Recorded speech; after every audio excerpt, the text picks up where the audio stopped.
নমস্কাৰ জনাব বিচাৰিছো এটা বিশেষ খবৰ বকৰি ঈদলৈ মাজত মাত্ৰ কেইটামান দিন কিন্তু এই বকৰি ঈদক লৈ এবাৰ যে নামাজ আদা কৰিব নামাজক লৈ এবাৰ কঠোৰ নিৰ্দেশনা প্ৰেৰণ কৰা হৈছে আৰু কি কঠোৰ নিৰ্দেশনা প্ৰেৰণ কৰা হৈছে জনাব বিচাৰিছো সবিশেষ তথ্য বকৰি ঈদৰ পূৰ্বে ইছলাম ধৰ্মী ৰাইজলৈ বিশেষ নিৰ্দেশনা জাৰি ইছলাম ধৰ্মাৱলম্বী লোকৰ বাবে বিশেষ নিৰ্দেশনা জাৰি নামাজ আদাৰ বাৰে বাৰে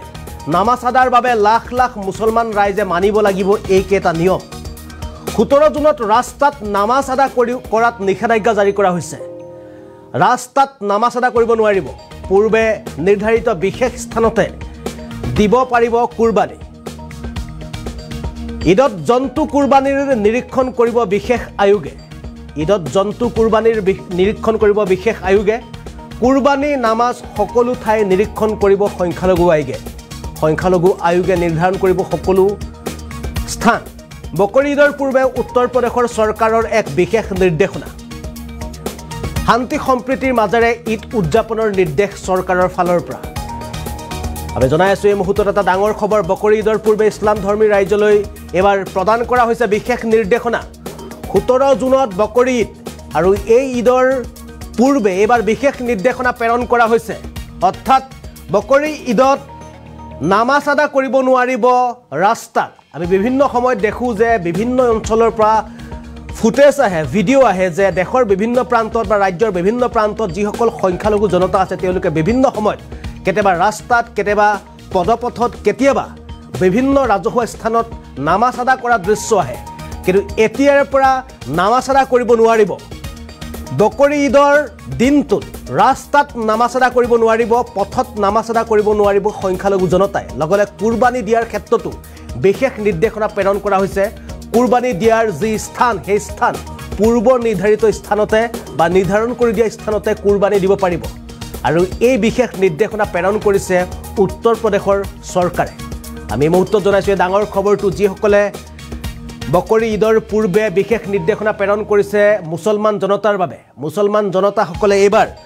বকৰি ঈদত এই নিৰ্দেশনা পালন কৰক নহলে হয়তো কঠোৰ শাস্তিৰ সন্মুখীন হ'ব পাৰে কিয়নো চৰকাৰে বান্ধি দিছে এই কঠোৰ নিয়ম 17 জুনত ৰাস্তাত নামাজ আদা কৰিব নোৱাৰিব ৰাস্তাত পদপথত বা ৰাজহুৱা স্থানত বা যিসমূহ স্থানত আসলতে জনতাৰ আহজা চলে তেনে স্থানত নামাজ আদা কৰিব নোৱাৰিব সংখ্যালঘু জনতাই লগতে কুৰবানী দিয়াৰ ক্ষেত্ৰতো জীৱ-জন্তু যি কুৰবানী দিয়া হয় সেই কুৰবানী দিয়া স্থানো পূৰ্ব নিৰ্ধাৰিত বা পূৰ্বে নিৰ্ধাৰণ কৰি দিয়া নিৰ্দেশনা অনুসৰিহে বা স্থানসমূহতে কুৰবানী প্ৰদান কৰিব পাৰিব শান্তি সম্প্ৰীতি মাজেৰে ঈদ উদযাপনৰ নিৰ্দেশনা প্ৰদান কৰিছে চৰকাৰৰ ফালৰ পৰা আৰু এবাৰ এই বিশেষ নিৰ্দেশনা প্ৰেৰণ কৰিছে উত্তৰ প্ৰদেশৰ চৰকাৰে বকৰি ঈদৰ দিনা ৰাস্তাত নামাজ আদা কৰিব নোৱাৰিব কোনো সংখ্যালঘু জনতাই আৰু এই কেটা নিয়ম মানি চলিব লাগিব সংখ্যালঘু জনতাই 17 জুনত ৰাস্তাত নামাজ আদা কৰাত নিষেধাজ্ঞা জাৰি কৰা হৈছে পূৰ্ব নিৰ্ধাৰিত বিশেষ স্থানতে দিব পাৰিব কুৰবানী ঈদৰ জন্তুৰ কুৰবানী নিৰীক্ষণ কৰিব বিশেষ আয়োগে জন্তু কুৰবানী এই সমগ্ৰ বিষয়টো নিৰীক্ষণ কৰিব সংখ্যালঘু আয়োগে কুৰবানী নামাজ আদা সকলো ঠাই নিৰীক্ষণ কৰিব সংখ্যালঘু আয়োগৰ ফালৰ পৰা আৰু ঈদৰ এই বিশেষ নিৰ্দেশনা এই বিশেষ SOP প্ৰেৰণ কৰাৰ পিছতে এতিয়া উত্তৰ প্ৰদেশৰ চৰকাৰৰ ফালৰ পৰা জনোৱা হৈছে